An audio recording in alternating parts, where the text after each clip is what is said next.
EVM machine কে হটাতে হবে, EVM machine কে হটাতে হবে।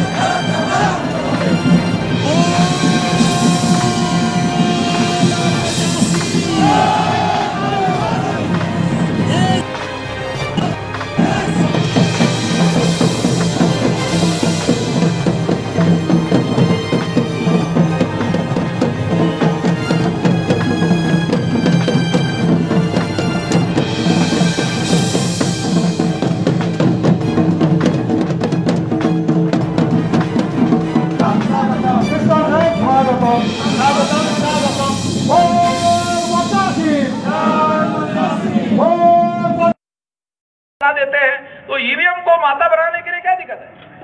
वो कर सकते हैं, कुछ भी कर सकते हैं। इसलिए आने वाले समय में हम लोगों को अपने संवैधानिक अधिकार बचाने के लिए, वोट का अधिकार बचाने के लिए, अगर हम वोट का अधिकार बचाने में कामयाब हुए तो संविधान बचाने में कामयाब हो सकते हैं। अगर वोट का ही अधिकार नहीं बचेगा तो संविधान कहां से बचाएंगे? जो सरकार संविधान बदलने का सोचती है उस सरकार को हम वोट के आधार पर बदल देंगे तो संविधान बचा लेंगे। तो पहले तो वोट को बचाना होगा। वोट को बचाने के लिए हमें ये लड़ाई लड़ना है। और कुछ लोग आपको बोल सकते हैं अरे इससे आपको जेल होगा, ये मशीन फोड़ेंगे तो आपको जेल होगा। तो जेल में तो मैं जाने के लिए तैयार हूं ना पहले, उसके बाद आपका नंबर है। पहले तो मैं फोड़ूंगा, पहले मैं फोड़ूंगा तब कहूंगा ना आपको फोड़ो। तो पहले मैं फोड़ूंगा, उसके बाद आपको कह रहा है आपको फोड़ना है। तो मैं जेल में जाने के लिए तैयार हूं। अगर 15 लाख बूथ पर लोग फोड़ेंगे और 15 लाख बूथ पर फोड़ने के बाद इतना केस चलाने के लिए सरकार के पास दम नहीं है। इतने लोगों पर केस चलाने के लिए दम नहीं है। 2, 4, 5 लोग अगर फोड़ दे तो एफआईआर होगा। अगर 15 लाख जगह फोड़ोगे तो पॉलिटिकल इश्यू होगा, नेशनल और इंटरनेशनल इश्यू होगा, सारे दुनिया में इश्यू होगा और सारा देश जो है इसके लिए विशाल आंदोलन में रूपांतरित हो जाएगा। ऐसा कमिटियों का गठन आप करो। हर बूथ पर आपको कमिटियों को गठन करो और उस कमिटी में नौजवानों को भर्ती करो, महिलाओं को भर्ती करो और उनको तैयार करो कि ये हमारा सत्यानाश करने वाला मशीन है, हमारे संवैधानिक अधिकारों का सत्यानाश करने वाला मशीन है। इस मशीन को हम फोड़ेंगे, इसके लिए लोगों को तैयार करो। आप ऐसा करते हो और सरकार को और चुनाव आयोग को अगर मालूम हो गया कि आप पूरी तैयारी से है तो वोट आ जाएगा। अगर आप तैयारी करते हो, इसकी खबर भी सरकार को मिल गई तो भी बैलेट पेपर आ जाएगा, ईवीएम नहीं आएगा। आपकी तैयारी की खबरें भी अगर सरकार को मिलती है तो भी ईवीएम चला जाएगा, बैलेट पेपर आ जाएगा। तो आप तैयारी करो, फोड़ने वाली कमेटी बनाओ और फोड़ने वाली कमेटी बनाने की खबरें हाईलाइट करो। तो इससे क्या होगा, सरकार को और चुनाव आयोग को मालूम हो जाएगा कि लोग तैयारी कर रहे हैं सारे देश भर में। देखो, ये हमारी आजादी की लड़ाई है और आजादी की लड़ाई लड़ने के लिए अगर आप जेल में जाते हैं तो आजादी की लड़ाई लड़ने के लिए जो आदमी जेल में जाता है वो आदमी को जेल नहीं होती है, और होती है तो लोग उसको राष्ट्रपुरुष कहते हैं। 9 अगस्त 1942 को गांधी जी ने अंग्रेजों को कहा चले जाओ, तो अंग्रेजों ने गांधी जी को अरेस्ट किया और अरेस्ट करने के बाद सारे देश भर में हंगामा हो गया। हंगामा होने के बाद अंग्रेज लोगों ने भारत छोड़कर जाने का फैसला किया, आजादी मिली। ये जो हम आपको बता रहा हूं ना फोड़ने का, ये आजादी वाला मामला है, ये फोड़ने का मामला नहीं है, ये हमारे आजादी का मामला है। अगर मान लो उन्होंने ईवीएम मशीन की जगह बैलेट पेपर लाया चलो आपको हाइपोथेसिस समझाता हूं। कल्पना करो आपने 15 लाख कमेटियां बनाई और उन्होंने बैलेट पेपर ला दिया, तो आप सोचेंगे अरे तो अमन मिश्रा ने फोड़ने के लिए कमेटी बनाया था, अब क्या करें? अरे 15 लाख कमेटियां बनी फोड़ने के लिए, उसी कमेटियों को संगठन मानकर अपने लोगों को अपने फेवर में वोट डालने के लिए बोलो। तो हमारा तो 85 वोट है 100 में। अगर 15 लाख कमेटियों के द्वारा हमारे लोगों ने वोट डाला तो तुम लोगों की सेंटर में और स्टेट में गवर्नमेंट बन जाएगी। या तो ईवीएम मशीन फोड़ने से उद्धार होगा, और अगर उन्होंने बैलेट पेपर लाया तो आप ही की सरकार आ जाएगी, आप ही देश के हुक्मरान हो जाओगे और आप खुद ही अपने भविष्य के नियंता बन जाओगे, अपने भविष्य के निर्माता बन जाओगे। फिर आपको कोई ये नहीं कहेगा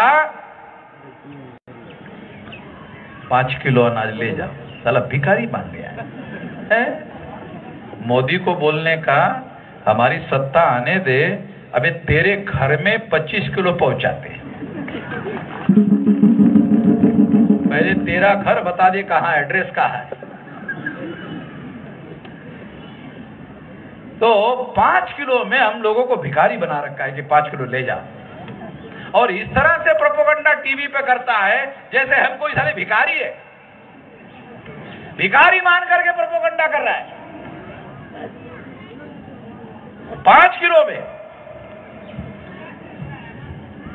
अरे इस देश के मजदूर हम, किसान हम, खेती में अन्न हम पैदा करते हैं, चल हमी को हमारे खेती का माल उसमें से 95 किलो वो ले लेता है, 5 किलो का तुम ले लो। अबे हमारा अरे कितना चालाकी कर रहा है, कुछ समझ में नहीं आ रहा है। अबे हम ही पैदा कर रहे हैं, हमारा ही माल 95 किलो खुद ले रहा, 5 किलो हमको दे रहा। तो ये जो चालाकी है इसको बदलना होगा।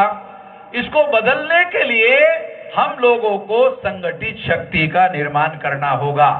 तो आप लोगों को गांव-गांव में कमेटियां बनाओ। 6.5 लाख गांव हैं, 6.5 लाख गांव में हम लोग 85-90% लोग हैं। अगर कमेटियां बनाओगे तो सारा देश संगठित होकर खड़ा हो जाएगा। अगर सारा देश खड़ा हो गया तो इस देश में हम लोगों को आजादी हासिल करने में कोई रोक नहीं लगा सकता। इसलिए ये 2024 में जो चुनाव है, ये चुनाव एक अवसर है, चुनाव एक अवसर है, एक मौका है। इस मौके का हम लोगों को उपयोग करना चाहिए। मौके बार बार नहीं आते।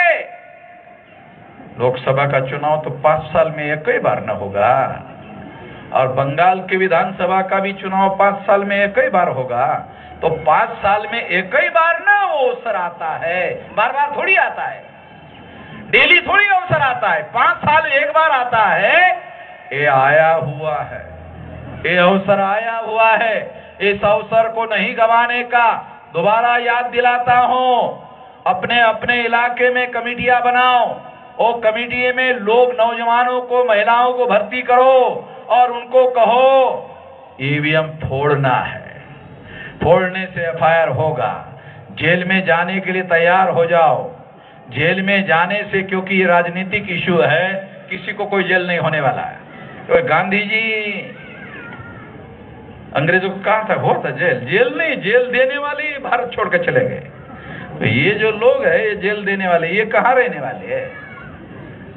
तो ये कुछ होने वाला नहीं है।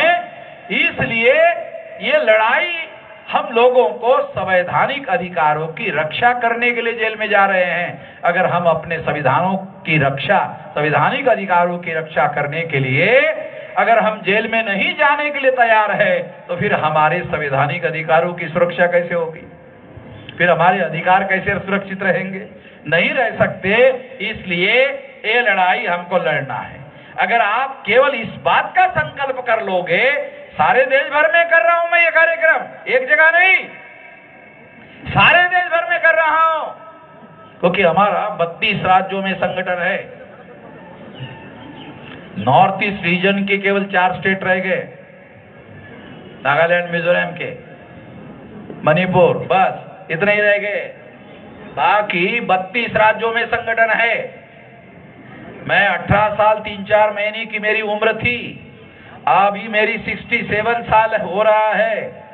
49 साल से इतना बड़ा विशाल संगठन निर्माण करने के काम में जिंदगी का इतना लंबा समय लगाया और इतना विशाल संगठन और आंदोलन खड़ा किया देश भर में।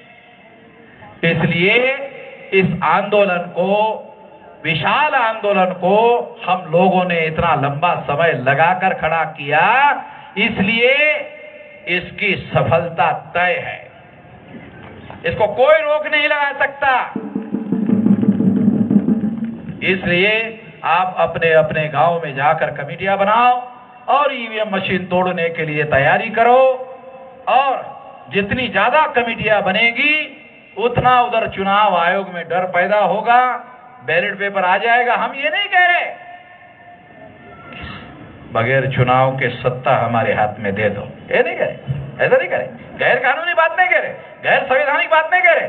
हम कह रहे हैं अरे भाई, ये ईवीएम मशीन आपने लाई है, उसके पहले बैलेट पेपर ही था। तो हम कौन सी गलत बात बोल रहे हैं? बैलेट पेपर पर चुनाव करने का जो कानून है वो आज भी बरकरार है, और कहीं कहीं जगह पर आज भी बैलेट पेपर पर चुनाव हो रहे हैं। अभी चंडीगढ़ में चुनाव हुआ तो बैलेट पेपर पर हुआ। तो बैलेट पेपर का कानून आज भी बरकरार है। चुनाव आयोग चाहे तो कोई कानून में परिवर्तन लाने की जरूरत नहीं, कोई पार्लियामेंट में नया कानून बनाने की जरूरत नहीं है। प्रोपोगंडा झूठा कर सकते हैं, अरे अब तो पार्लियामेंट खत्म हो गया, अभी कानून कहां बनेगा, अभी कानून बदलना होगा, ये करना होगा, वो कोई जरूरत नहीं है। कानून बाकायदा बरकरार है। चुनाव आयोग चाहे तो ईवीएम से कर सकता है, चुनाव आयोग चाहे तो बैलेट पेपर कर सकता है। चुनाव आयोग को केवल फैसला करना है। सारे देश की प्रजा ईवीएम मशीन के विरोध में है। ये नेशनल इशू हो गया है, एक राष्ट्रीय इशू हो गया है,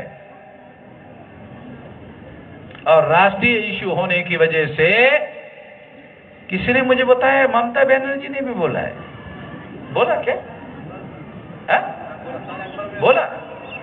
वो बोल नहीं रही थी, वो हमारे आंदोलन की वजह से उसका मुंह जो बंद था वो खुल गया। खबर गया होगा, पुलिस वालों ने दिया होगा कि ममता जी वामन मेश्राम ईवीएम का ढोल बजा रहा है। अच्छा, तो उसने भी बोल दिया। तो सारे देश भर में ईवीएम के विरोध में वातावरण है, और इस वजह से ईवीएम आज के तारीख में नेशनल इशू हो गया है।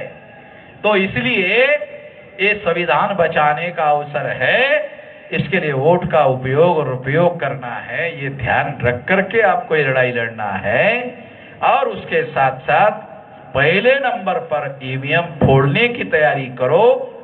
बैलेट पेपर आ जाएगा, इतना ही इस मौके पर मैं कहना चाहता हूं। बहुत लंबी बात कहने की जरूरत नहीं है, 5 बजने को 7 मिनट बाकी है, और ज्यादा लंबी बात कहने के लिए नहीं है। आप लोगों को यहाँ से दूर दूर तक जाना भी है। आपने मेरी बात ध्यान से सुनी, इसके लिए आभार, धन्यवाद।